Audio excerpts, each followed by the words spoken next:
যাবে না বলেছিল, তারা আমরা দেখেছি যে কুকুরের মতো লেজ গুটিয়ে তারা পালিয়েছে।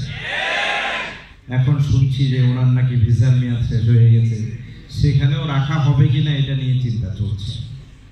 আল্লাহ তাআলা যাদের জিল্লতি দেন সেটা শুধু পার্শ্ববর্তী দেশের মাটিতে নয়, পৃথিবীর কোনো জায়গায় তাদের মাটি হবে না ইনশাআল্লাহ। এবং বাংলাদেশি সহ এই সাবকন্টিনেন্টে এই স্বৈরাচারীদেরকে যেখানে দেখবে আমার একটা আত্মবিশ্বাস জন্মেছে, তাদেরকে সেখানে মানুষ গণধোলাই দিয়ে শায়েস্তা করে পৃথিবীর বুক থেকে বিদায় দিতে পারে।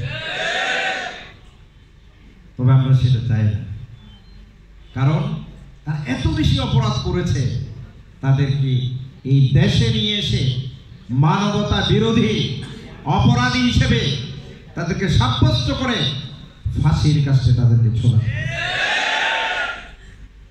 প্রিয় ভাইরা আমার, এতদিন কথা বলেনি মানুষ, এতদিন প্রশাসনের লোকরাও কথা বলেনি, এখন সবার মুখ ফুটেছে।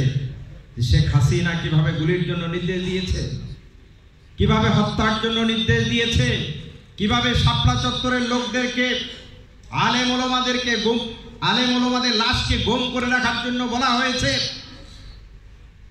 ছাত্র জনতার আন্দোলনে যেই ছাত্ররা শ্রমিকরা শহীদ হয়েছে তাদের লাশ গুম করার জন্য বলেছে। আজকে সব একে একে দেবালোকের মতো আমাদের কাছে স্পষ্ট হয়ে আসছে। সুতরাং বাংলাদেশের 1 নাম্বার কিলার এই শেখ হাসিনা। এই শেখ হাসিনার বিচার নিশ্চয় হবে।